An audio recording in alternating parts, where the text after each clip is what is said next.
ಈಕೆಯ ಹೆಸರು ಕಲ್ಪನಾ, 40 ವಯಸ್ಸಿನ ಗೃಹಿಣಿ. ಈಕೆ ಮನೆ ಮುಂದೆ ವ್ಯಾಯಾಮ ಮಾಡ್ತಾ ಇರ್ತಾಳೆ. ಆಗ ಅವಳ ಗಂಡ ರಾಜೇಶ್, ಇಷ್ಟೊಂದು ವ್ಯಾಯಾಮ ಮಾಡಿ ಏನಾದ್ರೂ ಹೆಚ್ಚು ಕಮ್ಮಿ ಮಾಡ್ಕೊಂಡ್ರೆ ಆಮೇಲೆ ಆಸ್ಪತ್ರೆಗೆ ಖರ್ಚು ಮಾಡಬೇಕಾಗುತ್ತೆ, ಹುಷಾರ್ ಅಂತ ಹೇಳ್ತಾನೆ. ಆಗ ಕಲ್ಪನಾ ಕಣ್ಣೀರು ಒರೆಸಿಕೊಂಡು, ನೀವು ನನಗೆ ಸಪೋರ್ಟ್ ಮಾಡದೇ ಇದ್ರೂ ಪರವಾಗಿಲ್ಲ, ಅವಮಾನ ಮಾತ್ರ ಮಾಡ್ಬೇಡಿ, ನಾನಿನ್ನು ಯಂಗ್ ಆಗಿ ಕಾಣಬೇಕು ಅಂತ ಹೇಳ್ತಾಳೆ. ನಂತರ ಕಲ್ಪನಾ ಮಗಳು ಪ್ರಿಯಾ ವಿಡಿಯೋ ಕಾಲ್ ಮಾಡ್ತಾಳೆ. ನಾನು ಹಾಗೂ ನನ್ನ ಗಂಡ ರಾಜ್ ರಜೆ ತಗೊಂಡು ನಿಮ್ಮ ಮನೆಗೆ ಬರ್ತಾ ಇದೀವಿ ಅಂತ ಹೇಳ್ತಾಳೆ. ಇದರಿಂದ ಕಲ್ಪನಾ ಸಿಕ್ಕಾಪಟ್ಟೆ ಖುಷಿಯಾಗುತ್ತಾಳೆ. ಮತ್ತೊಂದು ದಿನ ಕಲ್ಪನಾ ಬ್ಯೂಟಿ ಪಾರ್ಲರ್ ಇಂದ ಮನೆಗೆ ಬರ್ತಾಳೆ.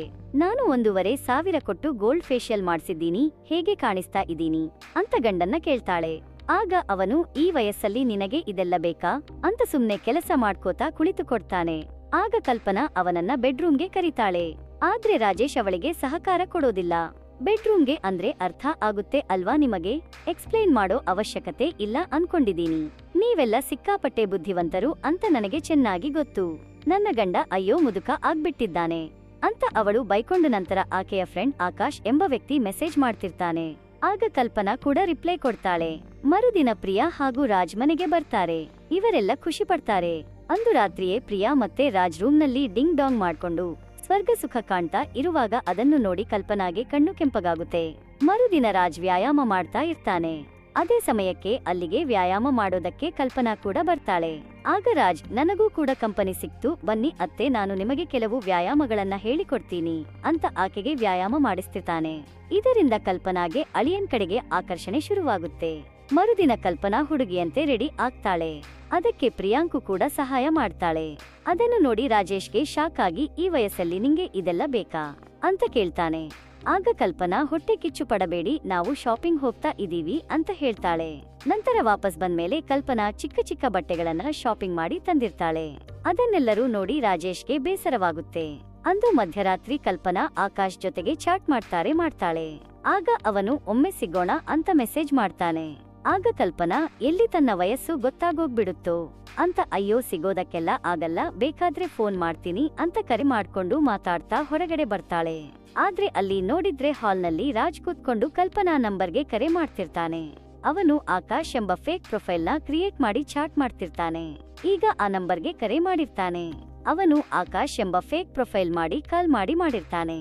ಆಗ ಅದನ್ನ ನೋಡಿದ ಕಲ್ಪನಾಗೆ ಶಾಕ್ ಆಗ್ಬಿಡುತ್ತೆ. ಆದ್ರೆ ರಾಜ್ ಯಾವುದೇ ಸಂಕೋಚ ಪಡೋದಿಲ್ಲ. ಒಳ್ಳೆದೇ ಆಯ್ತು ಅತ್ತೆ, ನಾವಿಬ್ಬರ ರಹಸ್ಯ ನಮಗೆ ಗೊತ್ತಾಗಿದ್ದು ನನಗೆ ಗೊತ್ತು. ನೀವು ಒಂಟಿತನ ಫೀಲ್ ಮಾಡ್ತಿದ್ದೀರಾ ಅಂತ ನಾನು ಕೂಡ ಒಂಟಿಯಾಗಿದ್ದೀನಿ. ಈಗ ನಾವಿಬ್ಬರು ನಮ್ಮ ಆಸೆಗಳನ್ನ ಪೂರೈಕೆ ಮಾಡಿಕೊಳ್ಳೋಣ ಅಂತ ಕಲ್ಪನಾ ಮೇಲೆ ರಾಜ್ ಕೈಯಾಡಿಸುತ್ತಾನೆ. ಆಗಾಗ್ಗೆ ಸಂಕೋಚವಾಗುತ್ತಾ ಇರುತ್ತೆ. ಮತ್ತೆ ಮಾತೇ ಬರೋದಿಲ್ಲ. ಮಾತು ಹೇಗೆ ಬರೋಕೆ ಸಾಧ್ಯ ಅಳಿಯ, ಆ ರೀತಿಯೆಲ್ಲ ಮಾಡ್ತಾ ಇದ್ರೆ ಅಲ್ವಾ? ನಂತರ ಆಕೆನ ಬೇರೆ ಬೆಡ್ರೂಮ್ಗೆ ಕರ್ಕೊಂಡು ಹೋಗಿ ಇಬ್ಬರು ಮುದ್ದಾಡ್ತಾ ಸ್ವರ್ಗ ಸುಖ ಕಾಣ್ತಾರೆ. ಬೆಳಗ್ಗೆ ತಿಂಡಿ ಮಾಡುವಾಗ ಕೂಡ ಟೇಬಲ್ ಕೆಳಗಡೆ ಕಲ್ಪನಾ ಮತ್ತೆ ರಾಜ್ ಕಾಲನ್ನ ಸವರ್ತಾ ಇರ್ತಾಳೆ. ನಂತರ ಕಲ್ಪನಾ ಬಟ್ಟೆ ಒಣಗಾಕುವಾಗ ಅಲ್ಲಿಗೆ ಬಂದಂತಹ ರಾಜ್ ಆಕೆಗೆ ಒಂದು ಬಟ್ಟೆನ ಗಿಫ್ಟ್ ಮಾಡ್ತಾನೆ. ನಂತರ ರಾಜೇಶ್ ಮಲಗಿದ ಮೇಲೆ ಆಕೆ ರಾಜ್ನ ರೂಮ್ಗೆ ಬರ್ತಾಳೆ. ಅಲ್ಲಿ ತನ್ನ ನೈಟಿನ ತೆಗೆದಾಗ ಅಲ್ಲಿ ಆ ಶಾರ್ಟ್ ಡ್ರೆಸ್ ಅನ್ನ ಕಲ್ಪನಾ ಹಾಕೊಂಡಿರ್ತಾಳೆ. ನಂತರ ಇಬ್ಬರು ಎಂದಿನಂತೆ ಸ್ವರ್ಗ ಸುಖ ಕಾಣಿಕೊಂಡು ಅಲ್ಲಿ ಮಲ್ಕೋತಾರೆ. ಎಲ್ಲ ಮುಗಿದ ಮೇಲೆ ರಾಜ್, ಇನ್ನು ಎಷ್ಟು ದಿನ ಇಲ್ಲಿ ಇರೋದಿಕ್ಕೆ ಸಾಧ್ಯ? ನನ್ನ ರಜೆಯೆಲ್ಲ ಮುಗಿದಿದೆ, ನಾನು ನಮ್ಮೂರಿಗೆ ಹೋಗಲೇಬೇಕು ಅಂತ ಹೇಳ್ತಾನೆ. ಆ ಕಲ್ಪನಾ, ಇಲ್ಲೇ ಉಳ್ಕೊಳ್ಳಿ ಪ್ಲೀಸ್ ಅಂತ ಕೇಳ್ಕೊಳ್ತಾಳೆ. ಆಗ ರಾಜ್, ಯೋಚಿಸಬೇಡ, ನಾವಿಬ್ಬರು ನಮ್ಮ ಸಂಬಂಧನ ಮುಂದುವರಿಸೋಣ, ನಾನು ಆಗಾಗ ಬರ್ತಾ ಇರ್ತೀನಿ ಅಂತ ಹೇಳ್ತಾನೆ. ಮರುದಿನ ಬೆಳಗ್ಗೆ ಪ್ರಿಯಾ ಹಾಗೂ ರಾಜ್ ಅಲ್ಲಿಂದ ಹೊರಟು ಹೋಗ್ತಾರೆ. ಆಗ ಕಲ್ಪನಾ ಬೇಸರದಲ್ಲಿ ಕಳಿಸಿಕೊಡ್ತಾಳೆ. ಅಂದು ರಾತ್ರಿ ರಾಜೇಶ್ ಮಗಳು ಅಳಿಯ ತಲುಪಿದ್ದಾರೆ ಅಂತ ಹೇಳ್ತಾನೆ. ಅದನ್ನ ಕೇಳಿ ಶಾಕ್ ಆಗುತ್ತೆ ಕಲ್ಪನಾಗೆ. ಹೌದಾ, ನನಗೆ ತಿಳಿಸೇ ಇಲ್ವಲ್ಲ ಅಂತ ಕೋಪ ಮಾಡ್ಕೊಳ್ತಾಳೆ. ನಂತರ ಕಲ್ಪನಾ ರಾಜ್ಗೆ ಮೆಸೇಜ್ ಮಾಡ್ತಾಳೆ. ಆಗ ರಾಜ್, ನಂಗೆ ತುಂಬಾ ಸುಸ್ತಾಗಿದೆ, ನಾಳೆ ಮಾತಾಡ್ತೀನಿ ಅಂತ ರಿಪ್ಲೈ ಕೊಡ್ತಾನೆ. ಇದರಿಂದ ಕಲ್ಪನಾಗೆ ಸಿಕ್ಕಾಪಟ್ಟೆ ಬೇಜಾರಾಗುತ್ತೆ. ಮರುದಿನ ಬೆಳಗ್ಗೆ ಕಲ್ಪನಾ ಸ್ನಾನ ಮಾಡಿ ಬರುವಷ್ಟರಲ್ಲಿ ರಾಜೇಶ್ ಆಕೆ ಫೋನ್ ಅನ್ನ ನೋಡ್ತಿರ್ತಾನೆ. ಅದರಲ್ಲಿ ಅವರಿಬ್ಬರ ರೊಮ್ಯಾಂಟಿಕ್ ಫೋಟೋಗಳು ಇರುತ್ತೆ. ನಂತರ ಕಲ್ಪನಾ ಬಂದ್ಮೇಲೆ ರಾಜೇಶ್, ಏನಿದೆಲ್ಲ, ಅಳಿಯನ ಜೊತೆ ಈ ರೀತಿ ನಡ್ಕೊಂಡಿದ್ಯಾ ಅಂತ ಕೇಳ್ತಾನೆ.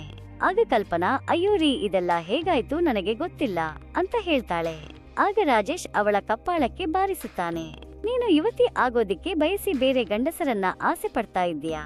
ಅದು ಬೇರೆ ಯಾರು ಅಲ್ಲ, ನಮ್ಮ ಅಳಿಯನನ್ನ, ನಿನ್ನ ಸ್ವಂತ ಮಗಳ ಗಂಡನನ್ನ. ನಾನು ಯಾರನ್ನ ಮಗ ಅನ್ಕೊಂಡಿದೀನೋ? ನೀನು ಅವನ ಜೊತೆ ಇಂಥ ಕೆಲಸ ಮಾಡಿದ್ದೀಯಾ? ನಾನು ಈಗಲೇ ಎಲ್ಲಾ ವಿಷಯನ ಪ್ರಿಯಾಗ್ ಹೇಳ್ತೀನಿ, ಯಾಕಂದ್ರೆ ರಾಜ್ ನಿನ್ನ ಜೊತೆ ಹೀಗೆ ನಡ್ಕೊಂಡಿದ್ದಾನೆ ಅಂತಂದ್ರೆ ಇನ್ನು ಅವನಿಗೆ ಎಷ್ಟೆಲ್ಲಾ ಅಫೇರ್ಗಳು ಇರಬಹುದು ಅಂತ ಹೇಳಿ ಹೋಗುವಾಗ ಅವನ ಕಲ್ಪನಾ ತಡೆಯೋದಕ್ಕೆ ಪ್ರಯತ್ನ ಮಾಡ್ತಾಳೆ. ಆಗ ಆಕೆನ ತಳ್ಳಿ ರಾಜೇಶ್ ಹೊರಡುವಾಗ ಫ್ಲವರ್ ವಾಸ್ ನಿಂದ ಹೊಡೆದು ಬಿಡ್ತಾಳೆ. ಅವನ ಪ್ರಾಣ ಅಲ್ಲೇ ಹೊರಟು ಹೋಗ್ಬಿಡುತ್ತೆ. ಮರುದಿನ ಫೋಟೋ ಮುಂದೆ ಬಿಳಿ ಸೀರೆ ಉಟ್ಕೊಂಡು ನಿಂತಿರ್ತಾಳೆ. ಮನೆಯವರಿಗೆಲ್ಲ ಅವನ ಮಹಡಿ ಮನೆಯಿಂದ ಬಿದ್ದು ತಲೆಪೆಟ್ಟಾಗಿ ಸತ್ತು ಹೋದ ಅಂತ ಕತೆ ಕಟ್ಟಿರುತ್ತಾಳೆ. ಆಗ ರಾಜ್ ಬಂದು, ನಾವು ನಿಮ್ಮನ್ನ ಒಂಟಿಯಾಗಿ ಬಿಡೋದಿಲ್ಲ, ನಾವು ನಿಮ್ಮ ಜೊತೆನೇ ಇರ್ತೀವಿ ಅಂತ ಕಲ್ಪನಾಳ ಕೈ ಮುಟ್ಟುತ್ತಾನೆ. ಆಗ ಕಲ್ಪನಾ ಆಸೆಯಿಂದ ರಾಜ್ ನನ್ನನ್ನ ನೋಡ್ತಾಳೆ. ನಂತರ ರಾಜ್ ಮಹಡಿ ಮೇಲೆ ನಿಂತು ದಮ್ ಹೊಡಿತಾ ಇರ್ತಾನೆ. ಆಗ ಹಿಂದಿನಿಂದ ಬಂದ ಕಲ್ಪನಾ ಅವನನ್ನ ತಪ್ಪಿಕೊಳ್ಳುತ್ತಾಳೆ. ರೊಮ್ಯಾಂಟಿಕ್ ಮಾತುಗಳನ್ನ ಆಡೋದಕ್ಕೆ ಬಯಸುತ್ತಾಳೆ. ಆಗ ರಾಜ್ ಶಾಕ್ ಆಗ್ತಾನೆ. ಇಂತಹ ಸಿಚುವೇಶನ್ನಲ್ಲಿ ಕೂಡ ಹೀಗೆ ನಡ್ಕೊಳ್ಳೋದಕ್ಕೆ ಹೇಗೆ ಸಾಧ್ಯ ಅಂತ ಕೇಳ್ತಾನೆ. ಆಗ ಕಲ್ಪನಾ ನಗ್ತಾ, ಇದ್ ಸಿಚುವೇಶನ್ ಮಾಡಿದ್ದೆ ನಾನು. ನಮ್ಮಿಬ್ಬರ ವಿಷಯ ನನ್ನ ಗಂಡನಿಗೆ ಗೊತ್ತಾಗ್ಬಿಟ್ಟಿತ್ತು. ಅವನು ಮಗಳಿಗೆ ಹೇಳ್ಬಿಡ್ತೀನಿ ಅಂತ ಹೆದರಿಸಿದ. ಅದಕ್ಕೆ ನಾನು ಅವನನ್ನ ಮುಗಿಸಿಬಿಟ್ಟೆ. ಈಗ ನೋಡು, ನೀವಿಬ್ಬರು ಇಲ್ಲೇ ಇರ್ತೀರಾ. ಒಂದೇ ಏಟಲ್ಲಿ 2 ಹೊಡೆದಿದ್ದೀನಿ ಅಂತ ಹೇಳ್ಕೊಂಡು ನಗ್ತಾಳೆ. ಆದ್ರೆ ಇದರಿಂದ ಮಾತ್ರ ರಾಜ್ಗೆ ದೊಡ್ಡ ಶಾಕ್ ಆಗ್ಬಿಡುತ್ತೆ. ಅಂದು ರಾತ್ರಿ ಊಟ ಮಾಡುವಾಗ ಬಿಳಿ ಸೀರೆನ ತೆಗೆದು ಕಲರ್ ಸ್ಯಾರಿನಲ್ಲಿ ಕಲ್ಪನಾ ಬರ್ತಾಳೆ. ಅವಳನ್ನು ನೋಡಿ ಪ್ರಿಯಾ ಶಾಕ್ ಆಗ್ತಾಳೆ. ಆಗ ಕಲ್ಪನಾ, ನಿನ್ನ ತಂದೆಗೂ ಕೂಡ ನಾನು ಬಿಳಿ ಸೀರೆ ಹುಟ್ಟಿಕೊಂಡು ದುಃಖ ಪಡುವುದು ಇಷ್ಟ ಇರಲಿಲ್ಲ, ಅದಕ್ಕಾಗಿ ನಾನು ಈ ತರ ಬದಲಾಗಿದ್ದೀನಿ ಅಂತ ಮಗಳಿಗೆ ಹೇಳಿ ಯಾಮಾರಿಸುತ್ತಾಳೆ. ಅಂದು ಮಧ್ಯರಾತ್ರಿ ರಾಜ್ಗೆ ಕರೆ ಮಾಡಿ ತನ್ನ ರೂಮ್ಗೆ ಕಲ್ಪನಾ ಕರೆಸಿಕೊಳ್ಳುತ್ತಾಳೆ. ನಾನು ನಿನಗೋಸ್ಕರ ಕಾಯ್ತಿದ್ದೀನಿ ಅಂತ ಬೆಡ್ಗೆ ಕರೀತಾಳೆ. ಆಗ ರಾಜ್, ನೀನು ಇಂಥ ಸಿಚುವೇಶನ್ ನಲ್ಲಿ ಕೂಡ ಸ್ವಲ್ಪ ನಿಧಾನವಾಗಿ ಯೋಚಿಸಬೇಕಾಗುತ್ತೆ, ತಪ್ಪು ಮಾಡಬಾರದು, ಪ್ರಿಯಾ ಕೂಡ ಮಲ್ಕೊಂಡಿದ್ದಾಳೆ ಅಂತ ಅಲ್ಲಿಂದ ಎದ್ದು ಹೋಗ್ಬಿಡ್ತಾನೆ. ಇದರಿಂದ ಕಲ್ಪನಾ ಬೇಸರವಾಗುತ್ತೆ. ಮರುದಿನ ಬೆಳಗ್ಗೆ ರಾಜ್ ಪ್ರಿಯಾ ಜೊತೆ ಸ್ವಲ್ಪ ರೊಮ್ಯಾಂಟಿಕ್ ಆಗಿ ನಡ್ಕೊಳ್ತಿರೋ ಸಮಯದಲ್ಲಿ ಅಲ್ಲಿಗೆ ಕಲ್ಪನಾ ಬಂದು ನೋಡಿ ಕೋಪದಿಂದ ಹೊರಟು ಹೋಗ್ತಾಳೆ. ನಂತರ ಅವರ ಮನೆಗೆ ಪೊಲೀಸ್ ಅವರು ಬಂದು, ನಾವು ನಿಮ್ಮ ಪತಿಯ ಪೋಸ್ಟ್ಮಾರ್ಟಮ್ ಆದ್ಮೇಲೆ ಅದು ಅವರ ತಲೆಗೆ ಯಾರೋ ಬಲವಾಗಿ ಹೊಡೆದು ಅವರು ಸತ್ತಿದ್ದು ಅಂತ ರಿಪೋರ್ಟ್ ಬಂದಿದೆ ಅಂತ ಹೇಳ್ತಾರೆ. ಇದರಿಂದ ಕಲ್ಪನಾಗೆ ಗಾಬರಿಯಾಗುತ್ತೆ. ಆಗ ಕಲ್ಪನಾ, ಅವರು ಮೆಟ್ರೋ ಮೇಲಿಂದ ಬಿದ್ದು ಬಿಟ್ರು, ಅದಕ್ಕೆ ಸತ್ತಿರಬಹುದು ಅಂತ ನಾನು ತಿಳ್ಕೊಂಡಿದ್ದೆ ಅಂತ ಹೇಳ್ತಾಳೆ. ಆಗ ಪೊಲೀಸ್ ಅವರು, ನಿಮಗೆ ಯಾರ ಮೇಲಾದರೂ ಅನುಮಾನ ಇದ್ರೆ ನಮಗೆ ಹೇಳಿ ಅಂತ ಹೇಳಿ ಅಲ್ಲಿಂದ ಹೊರಟು ಹೋಗ್ತಾರೆ.